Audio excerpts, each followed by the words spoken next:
Yo, YouTube, if you're watching this video and you haven't beaten Sekiro, get the heck off my channel, you fake gamer.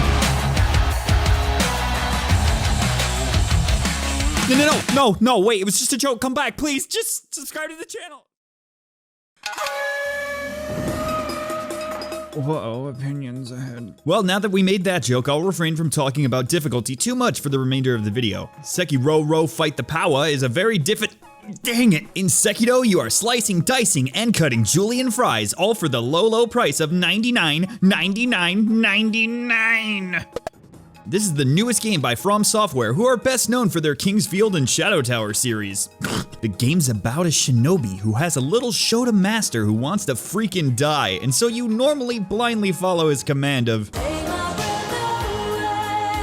People lump it in with the Souls series because, I mean, obviously any game from FromSoft is just a Souls game, but it isn't. Each of the recent titles has had an emphasis on something. Bloodborne had an emphasis on dodging, Dark Souls had an emphasis on blocking, or magic if you're a little and Sekiro has an emphasis on parrying, which is where I think the main divider comes up. In Bloodborne, if you sucked at dodging, you could always be like a Wi-Fi Ganon in Smash and just swing wildly to potentially pick up a win. In Dark Souls, you just had to hold down shield while you summon people actually skilled at the game to walk you across the street. Sekiro has no multiplayer, and if you suck at parrying, you suck at the game. That's that. Since the game is set in Japan, I guess I gotta be as weeb as possible for this next bit. YouTube-sama.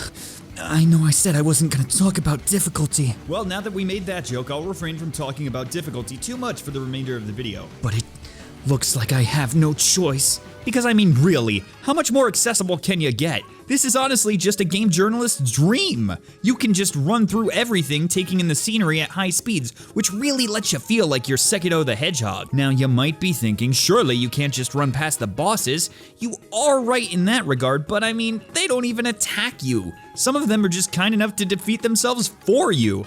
But if the actual act of facing a boss is just too stress-inducing for you, FromSoft was kind enough to include an optional boss mode, so you don't even have to look at the big baddies. I don't honestly know how much more accessible the game can get when it offers you the option of just pulling a Tom Petty to your next destination. But on the other side of the spectrum, the game is clearly unbeatable. I truly believe no one has ever actually really beaten Sekiro because you'd have to be some kind of superhuman for that shiz, am I right? Maybe you've seen some playthroughs or speed runs, but I've debunked a few leaks before, so I'd say I'm pretty adept at pointing out big ol' phonies. Like, let's have a look-see at a supposedly beaten Sekiro boss. Like, they are pretty skilled at faking because this looks legit for the most part, but then right there, did you see it? The boss died. Nice try, idiots, but this is what it actually looks like in game.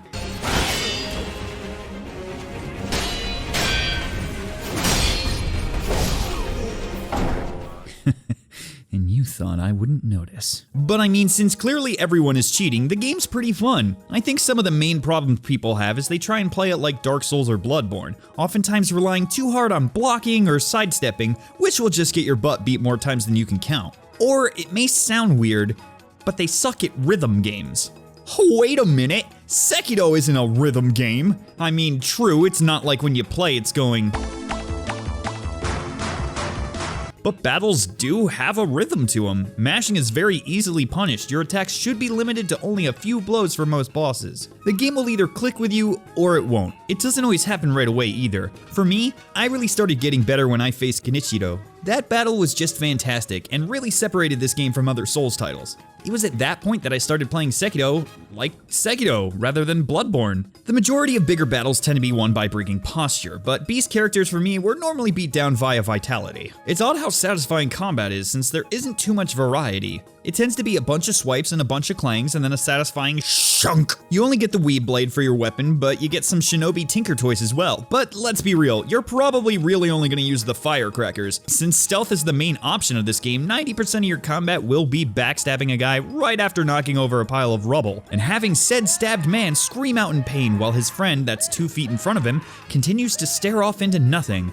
I wonder what's going on in the world right now, he ponders before he ponders, what is this sharp pain in my, oh, I am also getting stabbed. When you aren't given a shivin though, most multi-man fights can get overwhelming. But again, as with most From games, you can always book it away until they give up and sneak back again for some shenanigans. Or you can grab a hold of one of their spines and watch them beat the patootie out of everybody else. There are a plethora of boss fights, but since this takes place in a more realistic setting, you get your pick of Asian man, angry Asian man, respectable Asian man, fat Asian man, crazy abomination, and you guessed it, a headless ape swinging around a sword like a spooky Asian man. I was honestly hoping for some more messed up Japanese demons, but we really only got one of those that looks straight out of Bloodborne. The enemy variety is pretty lacking in the design category, but it isn't too pressing since they all tend to have varying attack types. Plus, it just makes it that much more impressive when you get into spoiler territory and see spoilers. Look at how cool those spoilers are. Hot dang. The game is beautiful, and I do like more of an emphasis on the story. There's still plenty to miss if you don't pick up certain items or follow through certain quests a la classic FromSoft, but I did enjoy the tale of Wolf and his buddy Tails from Sonic the Hedgehog 2.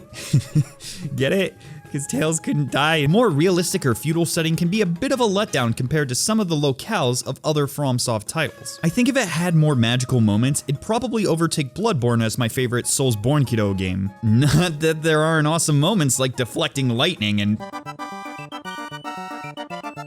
Oh my... I guess another thing this game does poorly is there's not enough waifus, am I right, guys? Like, come on, From Software, you can't give me Emma when she's beat out by Kuro in terms of cuteness. I mean, other than her, you just have the Divine Child, Ghost Girl, the Chunky Monkey, some old gals if you're into that, and Snake-chan. Ah, Sekiro-sama, yeah! God. FromSoft should really respect its players and make more Alright, enough of these easy jokes. I do honestly find it weird how Gamer Club people get over this title. I posted a few of those clips of speedrun tech on Twitter and had a few replies getting semi-hostile over the fact I said I was playing on easy mode. I honestly can't tell who's mocking who anymore. It's all just masked over layers of irony. I've said it before, play the game however you want. If Sekiro is too tough, either don't play it, learn from it, or just cheat. It's a single player game, it's not like anyone's screwing up your summons by being bad like in Dark Souls. If a boss is giving you trouble, just learn their patterns and get your parries down in order to...